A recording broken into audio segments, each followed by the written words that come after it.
Hello guys! Hello Earth Signs, Gemini, Libra, and Aquarius. Welcome dito sa aking channel. Kapalaran 888. Welcome, welcome. Earth Signs, Gemini, Libra, and Aquarius. Ano ba ang messages, vibration, gabay energy para sa lahat ng Earth Signs, Gemini, Libra, and Aquarius? Mature man, expectation, and male. Male. Okay.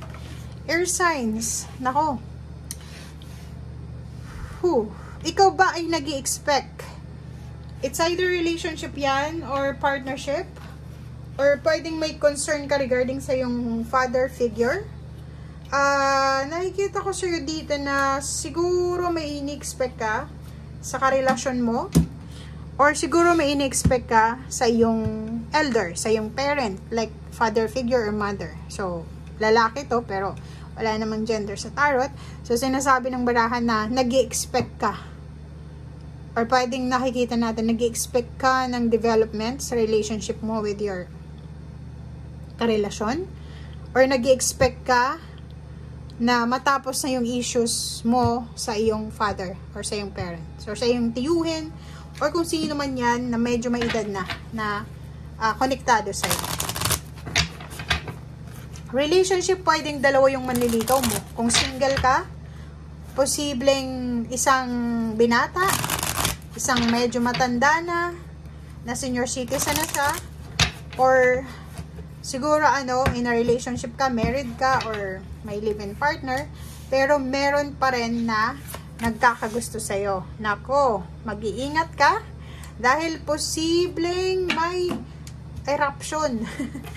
Dangerous ito. 'Di ba? So, if may asawa ka na, for example, asawa mo ito, medyo may edad na, tapos, may nanliligaw sa yung binata, or the other way around, asawa mo, medyo bata pa, or girlfriend, boyfriend, tapos may nagkakagusto sa'yo na ino-offeran ka niya ng stability, financial prosperity, abundance, di ba parang ganon? Yung mga matatamis na pangako. And, mag-iingat ka kasi posibleng panloloko yan. Hindi yan totoo. Makikita mo dito, fog siya eh. Medyo blur pa siya. Hindi mo alam. So, wag kang pakakatiwala. Wag kang maniniwala sa mga pinapangako sa araw na ito. Okay? Or, regarding money yan. If ever may mga tao sa paligid mo na gusto kang i-recruit, ingat-ingat ka dahil hindi yan sigurado, 'di ba? And pwedeng mag-cause siya ng tower. Pwedeng mag-cause siya ng problema, financial and emotional. And pwedeng mamroblema ka end of the day. Okay?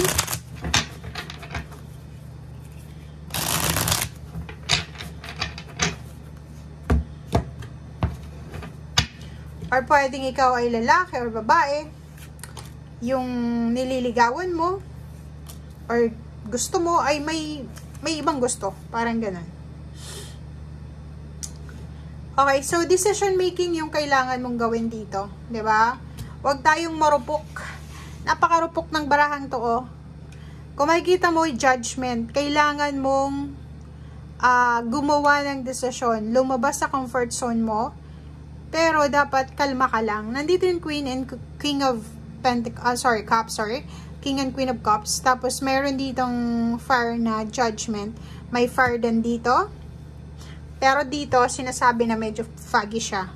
So, iwasan natin guys yung sobrang fiery, sobrang tayong passionate. 'Di ba? Yung parang sobrang in love na mali naman na, hindi naman sa tamang panahon. Pero in love tayo kasi pwedeng masira ka, makasira ka ng pamilya, or posibleng magsisi ka. So, kalma lang, kumalma ka. Oh, focus ka sa tamang direksyon. Kung alam mo naman na tama yung ginagawa mo, okay lang. Pero kung mali yung ginagawa mo, huwag ganon. Okay? Mag-focus ka sa totoong kaligayahan. Mag-focus ka doon sa totoong kaligayahan na alam mo na wala kang nasisirang buhay. Kahit sabihin natin na wala kang nasisirang buhay, pwedeng sarili mo, i-self-sabotage mo kasi dahil yan sa sobra kang in love or sobra kang passionate or kano pa man.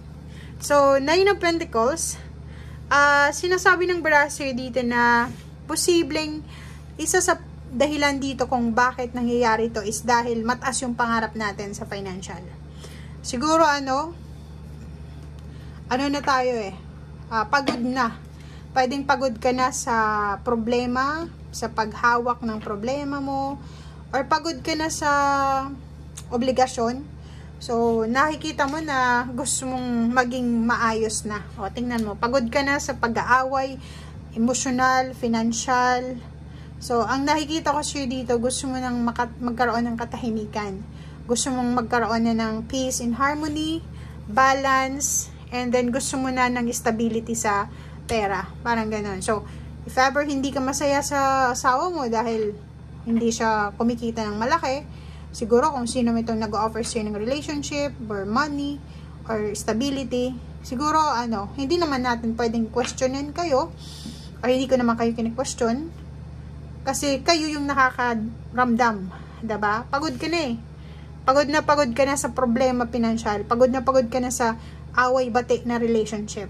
Ang gusto mo sa ngayon is yung makuha mo naman yung stability, yung balance sa pera, and at the same time sa relationship. Yung parang baka nakaupo ka na lang, hindi ka mamumroblema. Kasi sa kasalukuyan, sobrang problematic yung situation mo. Okay, so yun. Hermit card, kaso lang, yun na nga. Pag-isipan mo ng mabuti, pag-isipan mo ng 10 beses yan, bago ka gumawa ng desisyon. Kahit money, or relationship, or work, or travel, wag kang magdedesisyon agad-agad, lalo na sa 2 days na to. Nakikita ko sa'yo dito na ang gusto mo lang naman is maging maganda ang future mo. Ang gusto mo lang naman is maging maayos yung buhay mo and buhay ng pamilya mo. Magician, pero ang sinasabi ng baraha sa'yo na hindi mo pwedeng kontrolin kung ano yung mangyayari sa future, kasi hindi mo pa nga alam kung anong mangyayari sa iyo sa kasalukuyan, 'di ba? So, walang magic. Wag nating madaliin. Wag easy access, parang ganun. Like kung halimbawa may nag-offer sa iyo ng mga pyramid scam tungkol sa money, sa business na, yayaman ka in 3 months, naku, wag kang maniniwala sa ganun. Okay?